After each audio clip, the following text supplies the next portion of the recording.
Hi, I'm Susan Mahoney, and I'm really looking forward to spending some time with the NCET group today. Um, I was honored to be asked to participate, so I put together a session that I thought would be useful for the members, but also for just about anybody who's coming out of this pandemic and looking at their lives and their businesses and their professions and thinking about maybe there's an opportunity for some growth here. Great, so I've put this together. I'd like it to be interactive, so if you have questions, let me know. Unmute or raise your hand or put it in the chat. Got a few things I'm gonna ask you to participate in, and then we'll wrap up and I'll talk about if you want more information or you wanna participate in something like this. So I'm gonna kick off with the title of my session, which we call Mental Fitness. And the idea behind it is, how do we grow the 3 core mental muscles? There's been a lot of research on this that I'll share a highlight with you, to thrive in challenging times. And again, we're coming out of the pandemic. There's a lot of reentry talk going into back into our organizations. If you're an entrepreneur thinking about getting past survival into growing your business, or just in our own personal lives, how can we actually thrive in some of these challenging times? A little bit about myself, Susan Mahoney. I'm a leadership coach. And a couple of reasons that I chose this topic to share with you. I've spent about the last 20 years as a consultant in the sales and leadership effectiveness space. Along that journey, I oversaw and implemented large sales performance improvement programs for global business-to-business organizations. What that provided to me is an opportunity to observe many styles of leadership: senior leadership, middle management, people on the ground. And I had a lot of observations coming out of that, because these multi-million-dollar initiatives, as many of you know, don't succeed, they don't realize their potential, or they flat out fail. And it's a crime, it's a shame, and it doesn't have to be that way. So I've become kind of by default a student of change management challenges and what it takes for organizations to change and people to change. And it's not easy at any level. And my mission has become to support leaders on their journey. So after 20 years as a consultant, I launched my leadership coaching practice.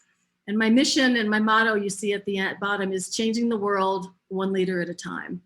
And I see leadership as a verb, not a noun. And I think it's how we show up and we do everyday acts of leadership. So I want to kick off with a really great quote by Thoreau. If you take a gander at this: most men lead lives of quiet desperation and go to their grave with the song still in them. If you can take a minute in chat, just capture 1 or 2 words of how that quote struck you.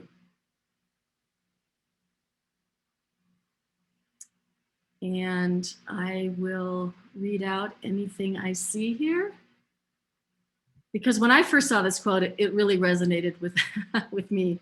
Ouch, too true. Unfulfilled aspirations and dreams. Give you a minute more to capture. Carpe diem, seize the day.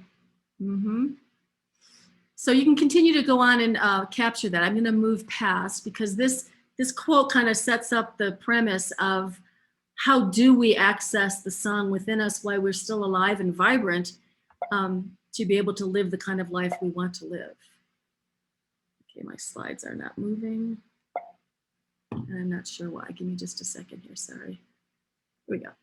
So when I think about this quote, it kind of launches 2 dimensions to think about this. And one is, what does happiness really mean as the opposite of quiet desperation?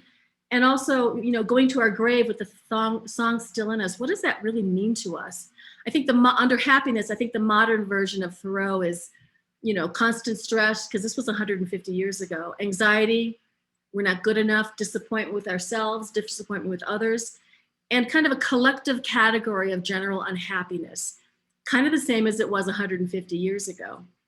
And so going to the grave with a song still in us, what that means is we need to find meaningful achievement and meaningful contributions. And I'm sure many of you have seen the study of, you know, I could be a housekeeper, but still see that I make a contribution in my work. And I could be a surgeon and not feel that I'm making a contribution in my work. So it's really about our mindset and how we show up. Each of us is born with this song, this essence of our song, and most of us really don't know how to manifest it. We've been through lots of trainings and read lots of books and listened to lots of podcasts. Gives us insight, maybe some incremental improvements, doesn't get us to the change that we want to see.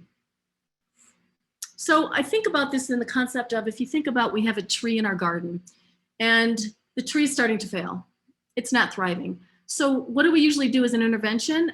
We might polish the trees, we might trim the trees, we might rake up the leaves that are falling off. But all of our work is kind of at the surface level. We never get to the roots. Because if we could get to the roots, that's probably what's going to save this tree. And maybe we don't get to the roots because we're not aware of it. We don't know how. We don't have the resources or the time. And I think about this tree analogy in the same way of what we're talking about here.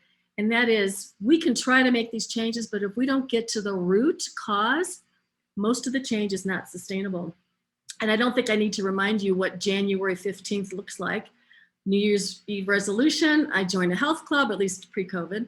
I joined a health club, and by February 15th, what does that look like? And most of the other things that we're trying to put in change are not sustainable. So let's look at the root cause, and the program I'm going to share with you has done a lot of research around this.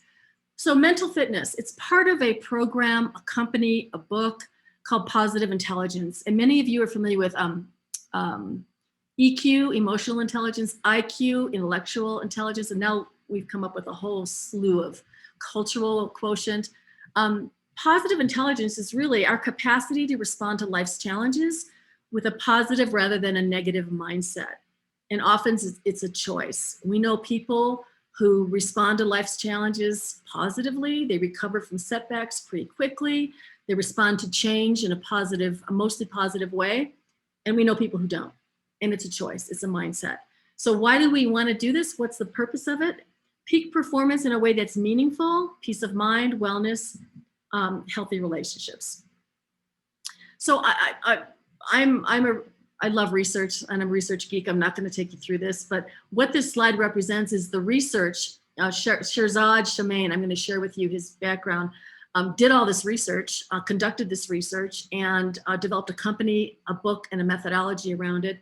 But in the last 15 years, there's been huge strides in development from positive psychology, cognitive psychology, enormous amount of new information from neuroscience, as well as performance science. And the founder of this methodology looked at all four types of advancements in this research and built it into some of the work that he's done in this area.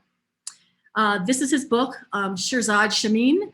He has a company, he has a book, and he has many coaching resources. I am going through his program right now to get certified, and it has been a huge asset to my leadership coaching practice. So I wanted to share this with you. I've got some links at the end to show you. So I'm gonna wait to see if I'm gonna let you notify me if you have questions or comments. So research, hundreds of CEOs and their executive teams. He's a professor at Stanford, so he did a lot of research with students, world-class athletes, 500,000 participants from 50 countries. And he's a member of YPO, the Young Presidents Organization. So he did a lot of work with them in this program with their families and their forums. So that's a little bit about him and his background and what this methodology is. So we think about positive intelligence. You know, there's a war that is constantly raging in our brain.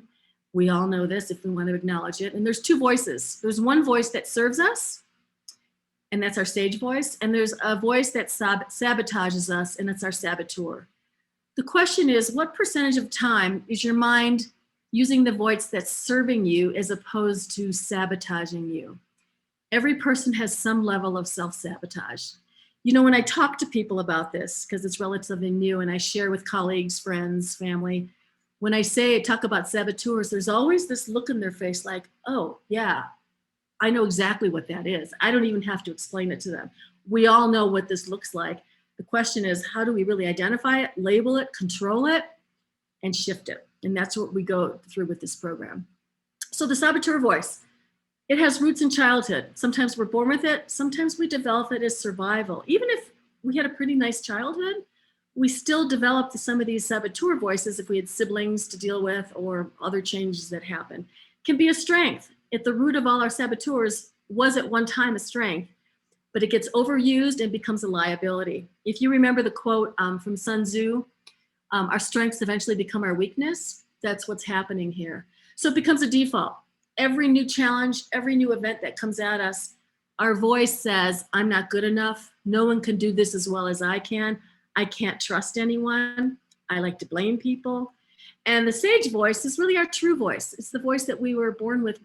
It's the song that we just can't access because we don't have the practice to do that. We need to activate the sage so that when difficult situations happen, we have that choice. Once we see this, it opens up a whole different way of thinking. And once we see this and practice it, we start to see everybody else's saboteur and how stuck they are. So in some ways it ruins you, and in some way it empowers you. So I've got a picture of the brain here. And on the left-hand side of the brain there's 10 saboteurs we're going to touch on briefly. And that's the left-hand side of the brain, left side of the brain. That's our technical brain. That's our thinking brain. It's our analytical brain. It's also where the saboteur lives. And what happens over time is that track gets deeper and deeper and deeper till it's our automatic default is to go into the saboteur response to things. Unless we learn a new way to say, hey, saboteur, you know what? I know you're active right now, and actually have a conversation with the saboteur. Hyperachiever, I know you're pushing me to achieve at all cost, and I know I'm paying a price. So I'm going to pause here and I'm going to activate my sage. Takes a little training. We're going to talk about that. So the research also spent some time on something they call factor analysis. I'm not going to take you through that, but what it came down to was 3 core muscles that are at the root of mental fitness. The saboteur interceptor. So think about what that interceptor term means. The saboteur shows up. My hyperachiever shows up. My victim shows up. My controller shows up. I know what it is. I talk to it. I intercept it. And I make a choice to respond to that situation with my sage power. We're going to talk about sage power. What helps me do that is my self-command muscle. And we're going to learn what that self-command muscle is to command my brain to not do saboteur and have a choice towards the sage. Any questions on this so far of the three core muscles? I don't want to answer any questions on the research. It's all in the book, but I would like to field any questions on these 3 core muscles if anybody has any questions. Okay, so don't be shy. If you do, jump right in and we can field those questions.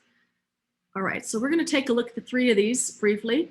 And I'm going to end today's session with a little exercise that I'm going to ask you to do with me, so be brave.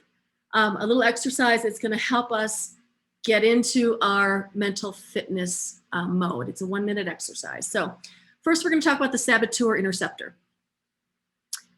There's 10 saboteurs I mentioned, but one of them is universal. We all have it. And I don't even have to define it for you. It's the judge. And we're judging ourselves, we're judging circumstances, we're judging other people. And it is our default oftentimes, particularly in times of stress, when we're uncomfortable, that judger kicks in. I know I have a really strong judger, so I have to constantly make that shift so that it's not my primary default reaction to issues. And the judger activates the other saboteurs. So here's the other 9 saboteurs. Again, the book goes in great detail, the training goes into great detail, but just as a high level, aside from my judger can pull these accomplices in to inundate my brain. Controller. In my coaching practice, my leadership coaching practice, I work with a lot of leaders, senior leaders, mid-level leaders, and they typically have a couple of these saboteurs really active. Controller, one of them, they want to control all the situations. Well, there's a price to pay if that's how we respond to most challenges, particularly in business. Hyperachiever, we actually know how that shows up. Serves us well as we're building a business, serves us well in the beginning of our career perhaps, tends not to serve us well as we get further along in life. And that hyperachiever can do some damage to our teams and our relationships. So quickly, restless, shiny new objects. Stickler, can't move forward because the I's have to be dotted and those T's have to be crossed perfectly. The pleaser, always trying to please other people, and so isn't an effective leader because you can't lead if you're always pleasing. And we pay a huge price You would become a slave to the people that were pleasing. Hypervigilant, avoider, victim, and hyperrational. So these are the other 9 underneath the judger. It's a lot of fun to learn about, and it's a lot of fun to learn about our own. So there's a free assessment. I have the link in the back of my deck. If I'll send you to, it's not my website, it's the Positive Intelligence website, and you can take this assessment. And the reports come to you, they don't come to me. And it shows you, you can see an example of this. I just caution you when you take this that if you have hyperachiever as a strong dominant saboteur, be careful of answering the questions, and also a pleaser. Be careful of asking the questions how you want people to think about you versus how you really show up. And it's not a perfect science. It's just a data point for us to learn about ourselves and maybe what's getting in the way of happiness as well as meaningful success. So a couple more thoughts on the brain. Saboteur brain, left-hand side, the limbic system, the brainstem. If you've heard the term, which is popular these days, the amygdala hijack, the amygdala lives in this part of the brain and we get hijacked, and fear and anxiety, and we can't move past it. That's what's living here. This is our survivor brain. And it served us well back in our ancestral times. When we heard a tree shaking, we thought maybe there was a tiger coming out. It served us well. The problem today is we start to see tigers everywhere, and they're not really there. And we're reacting in that mode. Sage side of the brain, the right-hand side of the brain, it's our prefrontal cortex. It's where creativity lives. It's where empathy lives. It's where problem solving lives. And we're always on both sides, but to become strong at this, we need to move from the left to the right, and we can't just will it to happen. This isn't just a willful exercise. It's really learning some techniques that allow us to choose a different way of thinking. So again, just kind of summarizing what I said on the left-hand side: fear, stress, guilt, anger, shame, insecurity. Our brains show this under MRIs. This is part of the research. Our bodies show this with cortisol as a stress hormone running through our veins, right? And we know what that shortness of breath, that tightness feels like. Not a sustainably healthy way to live. Versus being able to access our sage perspective and our sage powers. And you can see on the screen what that opens up for us. The saboteur side might generate success. A lot of hyperachievers out there have built great companies and great teams, but success at what cost? And it doesn't generate happiness, right? That meaningful success versus success according to external metrics. The sage side generates a higher standard of success and sustained happiness. Some of the research showed that we would think that high performance leads to happiness. What the research showed is that actually improved happiness drives higher performance. Really sounds counterintuitive, but that's what the research generated. So on that left-hand side, are negative emotions good for us? The hyperachievers in my coaching practice will say, yeah, it has allowed me to build my business. It has allowed me to excel against everybody else in a competitive field. You could argue that at some point they might have been good for us. So is pain good for us? So if we put our hand on a hot stove, you're not going to leave it there for very long. If you put our hand on a hot stove, you're going to pull it away. It's a warning call. It's an alert sign that we need to take a different action. Just one second. Okay, so I have a question here, which I'll come back to. Love to hear an example where the 3 core muscles show up in a typical day. Yep, thank you for that, Kit. I will, I'll take you through there as we move forward. So pain is good for us just as an early warning sign, just as an alert that maybe we need to think about things a little bit differently. So negative emotions only helpful, again, for a couple of seconds as an alert. Staying there hurts our ability to really think creatively, collaborative. And I like to refer to this training as Jedi mind training, that if we can really access this, we respond in clear, laser-focused action. You know, we all know people, again, that respond to challenges this way. It's not a secret sauce. It's not magic. It's actually learnable as a way of commanding our brain. So how do we conquer our saboteurs? I love this quote. It's from the book. You can't defeat an enemy that you don't see or one that you successfully masquerades as your friend. So the first step is to identify your saboteurs and expose the lies they tell us so that we can discredit them. When I first went through this, and I'm pretty flexible, I've been through a lot of different trainings in my life. When I first went through this, I thought, you want me to talk to my saboteurs? You want me to have a conversation with them and tell them they can't control me? Yeah, we do. And once we get past the discomfort of what that looks like, it actually helps us with our Jedi mind training. So let's look at sage as our other 3 core muscles to access our sage. Couple of thoughts on this. It lives in the side of the brain associated with positive emotions, peace and calm, clear-headed focus, creativity, and it operates from this overall sage perspective, which we can access. And in the book, he talks about every outcome or circumstance can be turned into a gift or opportunity. That was really hard for me to wrap my head around, and I'm there. And he gives examples like story of a woman whose 10-year-old daughter was killed by a drunk driver. And many of us, that would have devastated us for the rest of our lives. She went on to develop Mothers Against Drunk Driving as a gift and an opportunity. You might say, if we had a family member who died, how could you possibly see that as a gift or an opportunity? Well, there's real grief, but out of that grief, is there an opportunity for us to do some of our own growth, of looking at that person's life and deciding how might I live my life a little differently? So the basic premise here is that every situation provides an opportunity for us to access our sage powers.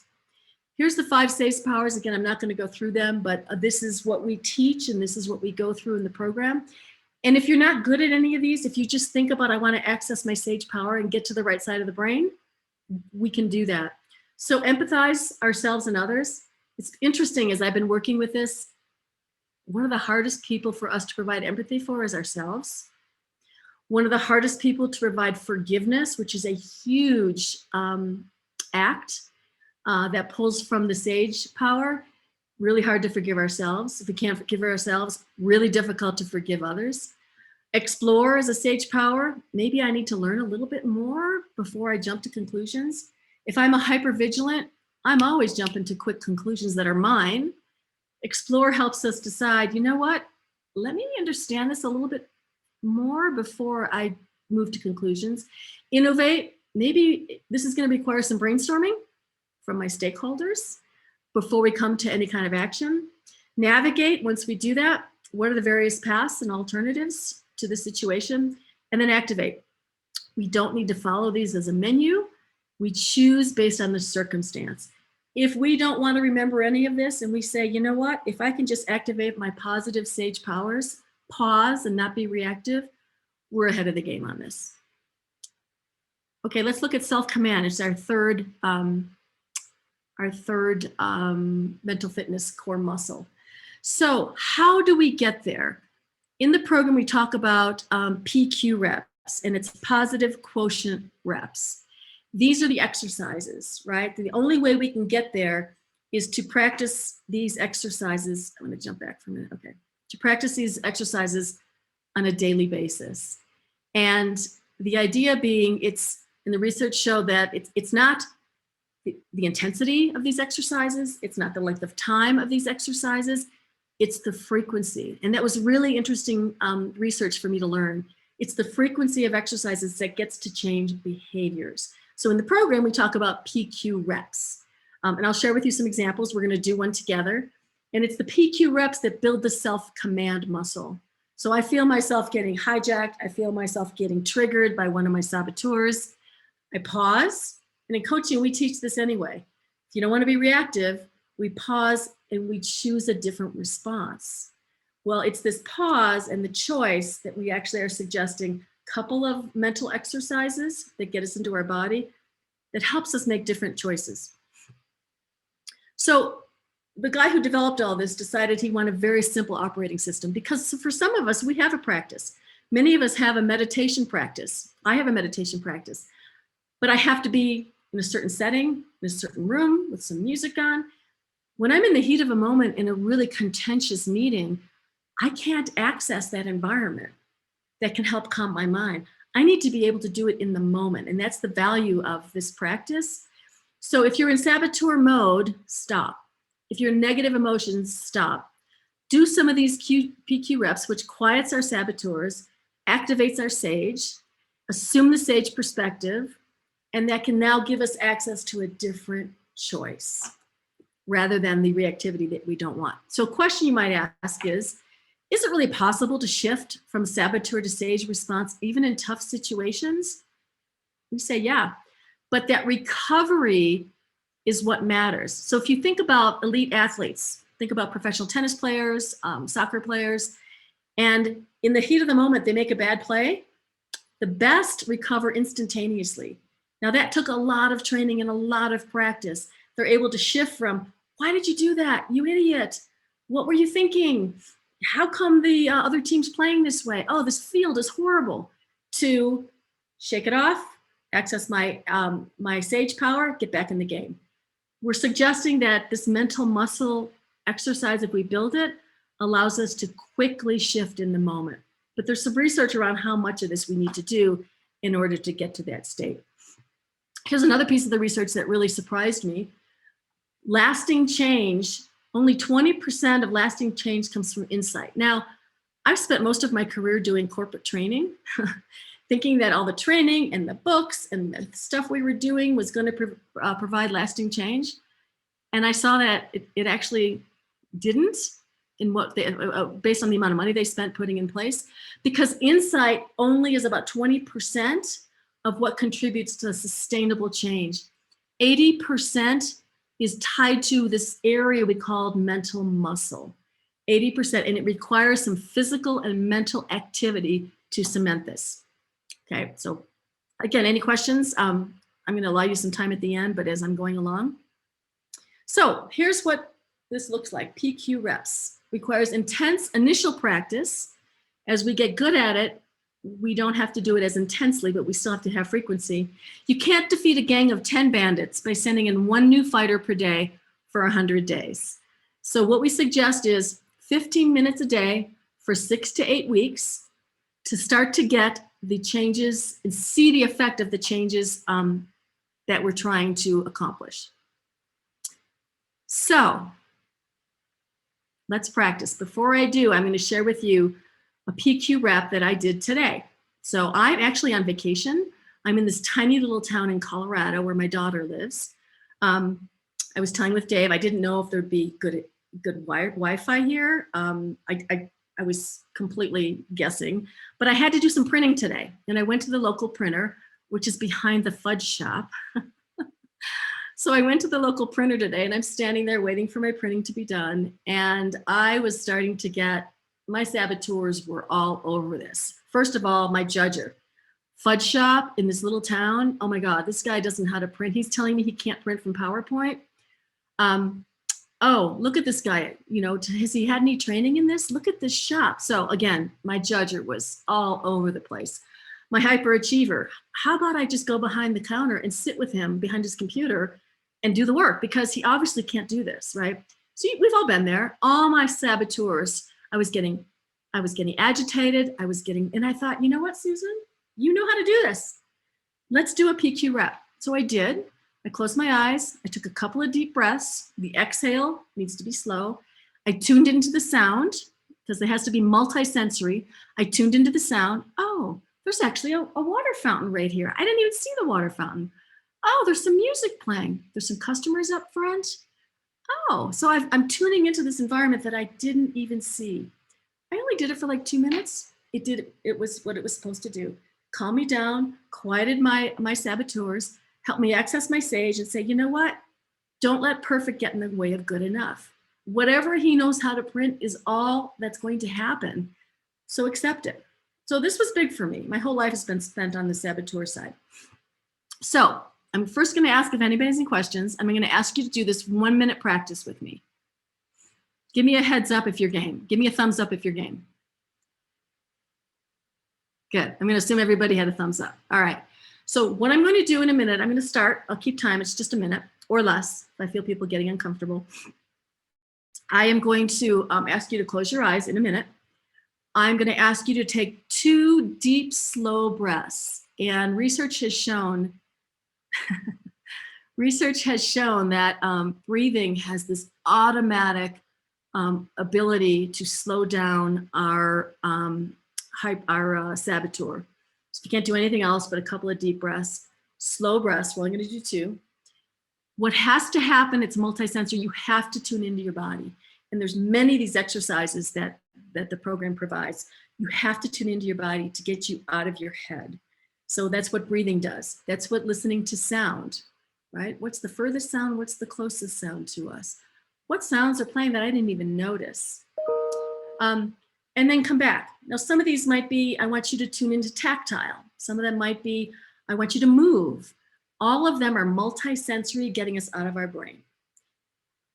The research behind this takes it away from feeling too woo-woo. All right, so if you guys are game, let's get started. I'll walk us through it, okay? So, and I'm gonna join you. So I'm gonna ask you for 1 minute. I'm gonna ask you to close your eyes.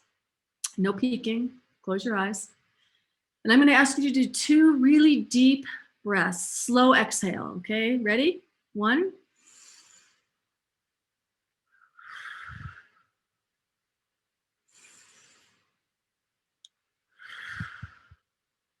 Okay, so I want you to tune into your body. If you're sitting or standing, what state is your body in? Think about your feet, your legs, your shoulders, your rear end, your head. Think about your body. Now I want you to tune into some sounds. So you've got a sound of me, which I'm going to turn off in a second. Think about the sounds that are around you. Furthest ones away, closest ones to you. So trucks going by. Do you hear the machine in your computer running? So take a minute, I'm gonna go quiet and just tune into the different sounds.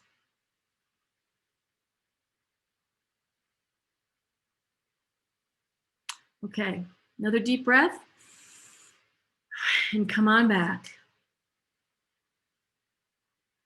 I love when I do this on Zoom and everybody opens their eyes and they have a whole new look on their face. It's really amazing. So if you would, either unmute or put in the chat, what did you notice while we were doing that exercise? I would love if you would just unmute, but if you're not comfortable, we can chat. So I'll wait first for the unmute. What was your observation as you completed this exercise?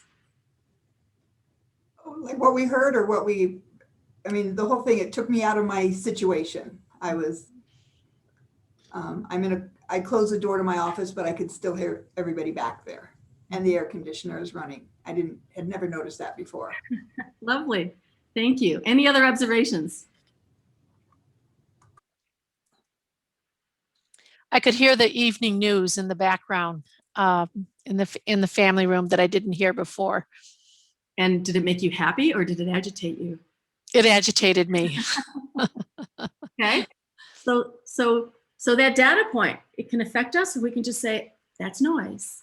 And if you're a meditator, you know, you just label it. It's just noise. Yeah, yep. Thank you. Other observations? Can you hear me?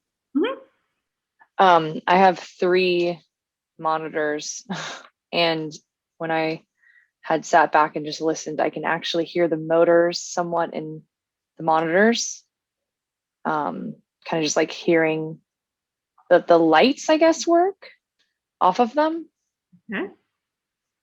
The batteries, maybe. Okay. Yeah, we never notice these things, but it gets us out of our head into a sensory experience. I'll read some of the ones from the chat. I'm in the San Diego airport, so it is perfect for tuning into the sounds. This is really helpful since I'm on a long delay.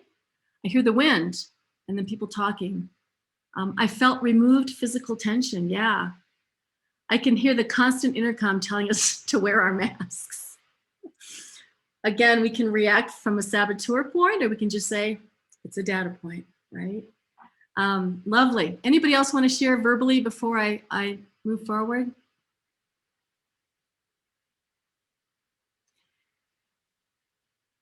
So when we think about this practice, this is actually the practice that the program wants us to do. Could be 10 seconds, could be a minute. There's 3 to 5 minute variations for us. Sometimes 20 times a day. You know, we start aggressively and then we cut it back. And our saboteurs will tell us, this is weird. I don't have time for this. I'll do it at the end of the day. I would argue if you're working at your computer, we know we need a break every 90 minutes. We know our brain can't function more than 90 minutes on any task. We know that. That's why we jump to Facebook, because we need a break. So utilize that 90-minute break time and say, you know what? I'm going to go I go sit on my front porch because I work out of my house. I'm going to sit outside and I'm going to do a 2-minute PQ rep. And I can turn it on, a verbal thing, or I can just do it on my own. Listening, sensory. I come back to work 2 minutes later. I feel great. You go to the bathroom every couple hours. Sounds weird. You could do it in the bathroom. So the idea is tap into it as often as we need to. I did it at the printer today. And actually, somebody asked, I didn't buy any fudge. I just wanted to get out of there. But maybe a practice would have been to buy the fudge and have that be part of my sensory experience, right? So this was a good example. This was an example of what this might look like and feel like, and the magic that it does for us. So I want to share with you, I am participating in this program. I'm getting certified in it, and I love sharing it with people. On my app, I have this snapshot. I took a picture of it, and I can jump to the gym. You can see at the top, it says PQ Gym. And I can jump to the gym and I can pick, there's a whole list below here. If I want a 2-minute, a 5-minute, 12-minute, you know, sometimes I do a 12-minute, I carve it out. And that plus sign at the bottom, I've now been doing this long enough that I can design my own. And I've been a meditator and a yoga person for a lot of years. So I design my own on a walk and I get points for it because you're kind of scoring, which makes us competitive, which is not part of this, but we need to measure, right? So we have a scoring mechanism. So this is on my phone, and I've gotten really familiar with how to do these and maybe adapt them to my own circumstance. So one of the questions came up was, how do these 3 core muscles show up in our daily life? And I want to jump back to that as a question. So in our daily life, how might these show up? Well, I would ask the question to ourselves, how often do my saboteurs show up? And in the work environment, a lot, we know that, especially coming back into reentry. But I could be sitting by myself. I'm in this lovely Airbnb in Colorado, and I could be sitting by myself, and my saboteur gets triggered because I'm thinking about something. I might have been thinking about the session I was going to do. My saboteur could say, oh, I got to get this thing done, da, da, da, da, da. I want to intercept that and say, wait a minute, Susan, no, let's look at this differently. This is a great opportunity. You can use the recording for this to use for YPO and Vistage. I then started seeing it as an opportunity. Happens all day long. Our saboteurs are activated all day long. Your teenager comes in or a spouse comes in and they're cranky, and you know what that crankiness looks like and feels like. And your saboteur gets activated, right? You make a choice. Saboteur, my control saboteur is all over the place here. I want to control this teenager. I want to control the spouse. The victim, my victim's getting really agitated. I feel it in my body. I talk to it. I say, nope, I'm going to pause. I'm going to do a PQ rep. I'm going to access my sage power. In an instant, I can do this. I can do this in the heat of the moment of an argument. You can take a deep breath and transition. That's how it shows up in our everyday life. Once we've embedded this into our DNA, that's how it shows up in an everyday life. And we find ourselves much less reactive. So I hope that answered your question that was posted on how does it show up in our everyday life. Kit, you're traveling. You were the one who posted that. I think you've got a lot of opportunity for the next 2 hours on your flight home to pay attention to your saboteurs. I just flew yesterday. Mine were all over the place. Yeah, choose a different response. The rental car agency doesn't have your car. How do I want to respond to that? So being aware of it and not default overreact. Okay, so before we move to this, I want to jump back. Any final questions or comments? Because I'm going to move to a close and provide some information for you. There was a question that came in. If you're measuring your PQ reps, isn't that hyperachieving? Absolutely. There's no question about it. But if I'm already a hyperachiever, I'm going to make sure that I get to 100. And I need to question that and say, do I have to, what's the consequence if I don't hit 100? What's the consequence? Doing a PQ rep and getting to my sage and saying, Is 100 going to help me accomplish what I'm trying to accomplish? Or maybe 50 or 70 is good enough for today. Again, forgiveness, gratitude, empathy. So great question on that, because I've coached people who are like hit 100 every day, but they're not accessing their sage, right? So that's a great observation. Somebody else said, thanks for the terms. I do these things, but I don't have words to describe them. Yeah, Lauren, that's amazing. When I first went through this, I'm like, oh my God, this is giving me a framework and some language for myself and for my clients. So beautiful. I'll leave the chat open for a minute for any additional final questions. Unmute if you have any final observations or questions. Well, I just think for every day, for your weight loss journey, for your exercise program, I mean, you're constantly beating yourself up, your saboteur, about not making the right choices or deciding, do I grab those chips or not?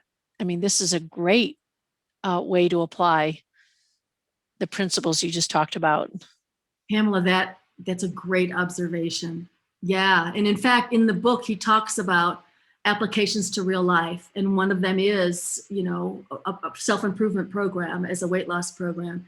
So when my emotions tell me I'm stressed and I'm tired, which is typically when we go off and we do that emotional eating instead of hunger eating, pausing and doing some PQ reps and calming ourselves and accessing our sage powers so that we can then make a different choice. And if we, right. And not beat ourselves up, right? Don't let perfect get in the way to good enough. Yep. Yeah. Yep. It's a great observation, Pamela. Thank you. Any other observations on this? Hey, Susan, just one thing I was going to add too, and it's kind of implied here in some of the things, but kind of take pride and joy in just in the little wins along the way, along the journey too. Yeah. And that's a sage, that's accessing your sage perspective, right? Acknowledging the little wins, beating myself up for the bad mistakes, or accessing my sage and honoring the small wins that I got. Yeah, lovely. Thanks, Jamie. Any other thoughts on this? Okay, so here is my offer to you. As I'm going through this program, I have access to offer this to my clients, the formal 6-week program that's out there. I'm offering to NCET members, you can join a small positive intelligence group to participate in the formal positive intelligence 6-week program. What it entails, there's weekly videos that talk about the saboteurs, that talk about the sage powers. So there's daily outreach on your app. So you get this app on your phone. There's daily outreach, 1 in the morning. That's a positive lesson for the day. And then 4 or 5 during the day that open up at noon and 3 o'clock and 6 o'clock to get the cadence we're looking for. Nobody's watching except yourself or maybe the group that we have. So you're doing this for yourself. You get daily outreach, daily PQ reps, and I showed you the snapshot. And then I'm going to schedule a weekly pod meeting because we know that gentle accountability and sharing is part of the ability for change to internalize it. When I went through this program, my pod group was hugely helpful. I'm still in one, and I have other pod groups for my coaching practice. So a pod group of peers. I'm going to offer it as a reduced cost of $200 a person. At this point, I can accept up to 6 people, which is 1 pod. If I get huge interest, maybe I'll do another pod. I don't have the bandwidth to do them simultaneously, but after the first 6-week group. So contact me, here's my email. And in the subject line, could you put NCET PI program? And depending on the response I get, we'll put one together and I'll talk to you about what that looks like and we'll move forward. Now the pod is designed for you to come together. We'll schedule it once a week and share observations and learning and pain points. If you don't want that vulnerability, right? And I'll tell you that growth comes from being vulnerable. The best leaders know how to demonstrate vulnerability. But if you're not comfortable with that vulnerability, you don't necessarily have to join the pod, but we'd like you to. Depending on the response that I get, I'll decide how many pods that we put together. So keep track of that and let me know if you're interested. And then this is my closing slide. Here's the website. to get the free Saboteur assessment. And if you take it, I'd love a note to, what you thought of it and how real it was for you. Share it with a loved one or a coworker who knows you well. So if there are none, I just want to say thank you. This has been a great opportunity for me to share this with you. As you can tell, I'm really passionate about it. And I wanted to share this with everybody because I think it's in the times that we're living in and the reentry environment we're coming back to, whether it's business or just life. I think this is a great resource for us.